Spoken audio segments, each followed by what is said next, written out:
এতিয়ালৈকে পৰিয়ালৰে নহয় অসমৰ কোনো মানুহে SIT যিটো প্ৰতিবেদন দাখিল কৰিছে ৩৫০০ পৃষ্ঠাৰ ওপৰত বুলি মই গম পাইছোঁ।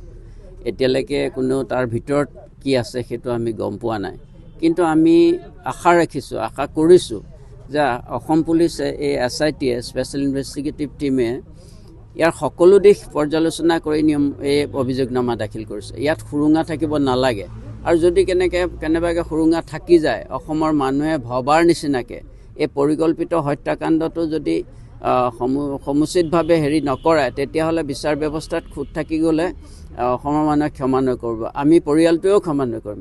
বিশেষকৈ একেবাৰে পৰিয়ালৰ একেবাৰে ঘনিষ্ঠ নিজৰ পৰিয়ালৰ ল'ৰা নিচিনা পবিত্ৰ মাৰ্গেৰিটা কেন্দ্ৰীয় চৰকাৰ এটা বিশেষ পদবীত থকাৰ পাছতো যদি ইনভেষ্টিগেশ্যনত খুঁত থাকি যায় তেতিয়াহ'লে আনে ক্ষমা কৰিলেও আমি পৰিয়ালে ক্ষমা নকৰোঁ বিশেষকৈ। গতিকে এইটো নিৰ্ভুল হ'ব লাগিব, এটা ডিটেইলছ এনালাইচিছ হৈছে বুলি ভাবি ৰাখিছোঁ, আৰু আমি আশা কৰা মতে ইয়াৰ প্ৰতিবেদনত এইটো ৰিফ্লেক্ট হ'ব লাগিব।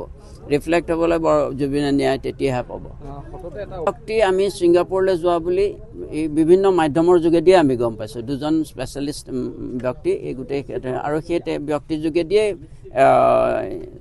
ছিংগাপুৰ অথৰিটিয়ে যিটো ইনভেষ্টিগেশ্যনটো চলাইছিলে সেই হেৰিবিলাক আমাৰ অসম পুলিচৰ হাতলৈ আহিছে বুলি আমি গম পাইছিলোঁ।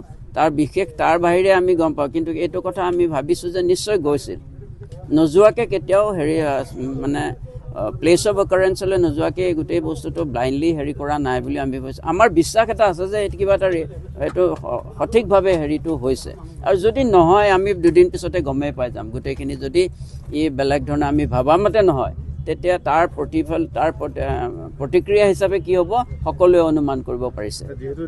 দেখিব যে 300 মানুহৰ ইয়াত ষ্টেটমেণ্ট লোৱা হৈছে, আৰু বহু হেজাৰ ষ্টেটমেণ্টৰ কপি ইতিমধ্যে ন্যায়ালয়ৰ ওচৰত দাখিল কৰিছে। গতিকে প্ৰতিজন মানুহকে নামাতিলেও তাৰ গৰিষ্ঠ সংখ্যক নিশ্চয় মাতিব লাগিব, মাতি পেলাই তেখেতসকলৰ ষ্টেটমেণ্ট গ্ৰহণ কৰি মেজিষ্ট্ৰেটে গোটেই বস্তুলৈ ন্যায় প্ৰক্ৰিয়াত দিন পুনৰ লাগিব। কিন্তু তাৰ আগতেই যদি আমি এই অভিযুক্তসকলক আমি কৰায়ত্ব কৰি ৰাখিব পাৰি সেই বিষয়ত চৰকাৰে নিশ্চয় গুৰুত্ব দিব, আৰু আমি ভাবিছোঁ যে সিও এক শাস্তিৰ অংশ বিশেষে হ'ব। প্ৰথম কথা, আপুনি বিচৰা বাতৰি পাব কেৱল নিউজ 18 এপত। নিউজ 18 এপ ডাউনলোড কৰিবলৈ স্কেন কৰক এই QR কোড। গুগল প্লে ষ্টৰতো পাব এই নিউজ 18 এপ।